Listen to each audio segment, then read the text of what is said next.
शेर्पा समुदायले आज ग्याल्पो लोसार विविध कार्यक्रम आयोजना गरी मनाउँदैछन्। नयाँ वर्षका रूपमा शेर्पा समुदायले आज 2149औं ग्याल्पो लोसार मनाउन लागेका हुन्। मुसा, गाई, बाघ, खरायो, ड्रागन, मेघ, सर्प, घोडा, भेडा, बाँदर, चरा, कुकुर र बराहा गरी 12 वर्गमा र लोसारलाई विभाजन गरिएको छ। आज बराहा वर्ष पूरा भई मुसा वर्ष सुरु भएको छ। ग्याल्पो लोसारमा शेर्पा समुदायले अग्ला डाँडामा ध्वजा पताका फहराउने चलन समेत छ। शेर्पा समुदायले यस पर्वलाई 3 दिनसम्म विशेष महत्व दिएर मनाउने गर्दछन्। ग्याल्पो लोसारको अवसरमा शुभकामना सन्देश दिँदै राष्ट्रपति विद्यादेवी भण्डारीले विविधता बीचको एकता नै नेपालको विशिष्ट पहिचान भएको बताउनु भएको छ। अनेकता बीचको एकताले नै हाम्रो राष्ट्रिय सामर्थ्यलाई अझ बलियो बनाउन मद्दत गरिरहेको उहाँको भनाइ छ। यसैगरी पर्वको अवसरमा उपराष्ट्रपति नन्दबहादुर पुन तथा प्रधानमन्त्री शेरबहादुर देउवाले समेत शुभकामना व्यक्त गर्नुभएको छ। उहाँहरूले शुभकामना सन्देश मार्फत पर्वहरूले राष्ट्रिय एकतामा थप मद्दत पुग्ने विश्वास गर्नुभएको छ। सरकारले कुनै पनि राष्ट्र विरुद्ध नेपाली भूमि प्रयोग हुन नदिन प्रतिबद्धता दोहोर्याएको छ। फागुन 16 गते बसेको मन्त्री परिषद बैठकको निर्णय बुधबार सुनाउँदै सरकारका प्रवक्ता ज्ञानेन्द्र बहादुर कार्कीले सबै मुलुकहरूसँग मैत्रीपूर्ण सम्बन्ध कायम गर्ने नेपालको परराष्ट्र नीतिको मर्म भएको बताउनुभयो। यस्तै सरकारले मिलेनियम च्यालेन्ज कम्प्याक्ट MCCलाई प्रतिनिधि सभाबाट अनुमोदन गराउन सहज वातावरण निर्माण गरिदिएको भन्दै सम्बन्ध सबैलाई धन्यवाद व्यक्त गरेको छ। नेपाली कांग्रेसका प्रवक्ता डाक्टर प्रकाश शरण महतले स्थानीय तह निर्वाचनमा सत्तारूढ गठबन्धन बीच चुनावी तालमेल नहुने संकेत गर्नुभएको छ। प्रवक्ता महतले सत्तारूढ दलहरू बीच स्थानीय तह निर्वाचनमा चुनावी तालमेल गरेर जाने अवस्था नदेखिएको बताउनु भएको हो। उहाँले आवश्यकतालाई ध्यानमा राखेर चुनाव हुने भएकाले दलहरूले आफ्नै ढंगले उम्मेदवारी दिने दावी गर्नुभयो।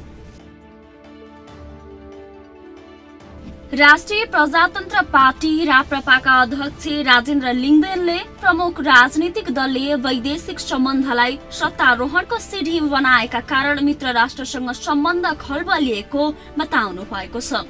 पार्टीको केन्द्रीय कार्य समितिको बैठकमा प्रमुख राजनीतिक दलहरूकै कारण नेपाल शक्ति राष्ट्रहरूको रणनीतिको प्रतिस्पर्धा स्तरमा परिणत भएको बताउनु भएको हो। उहाँले दलहरूको सत्ता केन्द्रित क्रियाकलापका कारण देश गम्भीर संकटतर्फ उन्मुख भएको बताउनुभयो।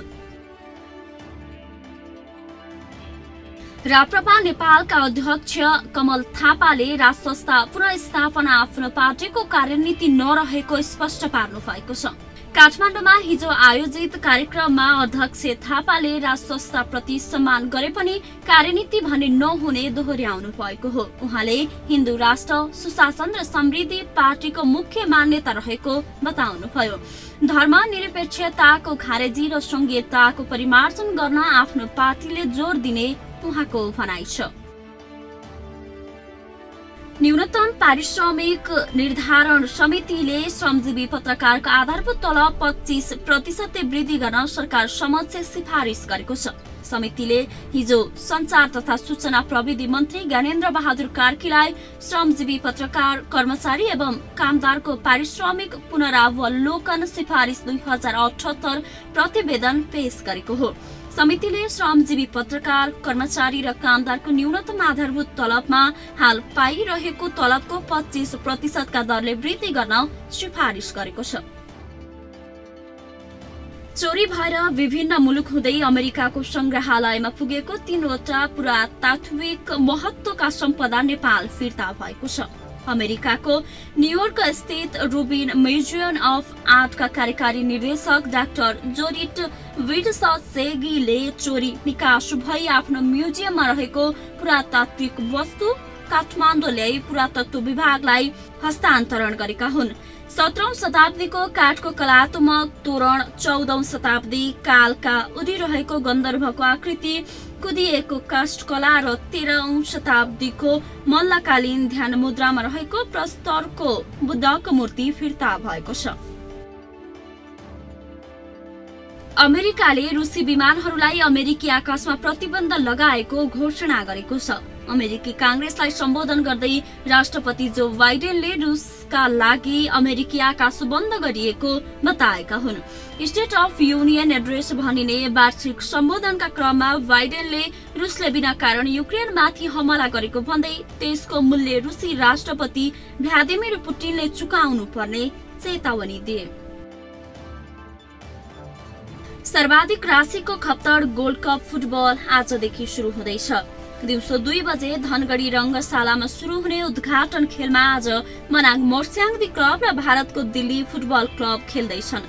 प्रतियोगितामा 10 टिमको सहभागिता रहेको छ। आयोजक सुदूरपश्चिम 11 सहित Manang, Delhi Himalayan Sherpa club, NJJYC football club, क्यामरूनको Avenir football club, French club, Bagmati youth club, New Road team र मच्छिन्द्र फुटबल क्लब रहेका छन्। आयोजक सुदूरपश्चिम 11 स्पोर्ट्स क्लब धनगढीले हिजो पत्रकार सम्मेलन गरी ट्रफी सार्वजनिक गरेको छ। प्रतियोगिताको विजेताले 21 लाख रुपैयाँ र उपविजेता टोलीले 10 लाख रुपैयाँ प्राप्त गर्नेछन्।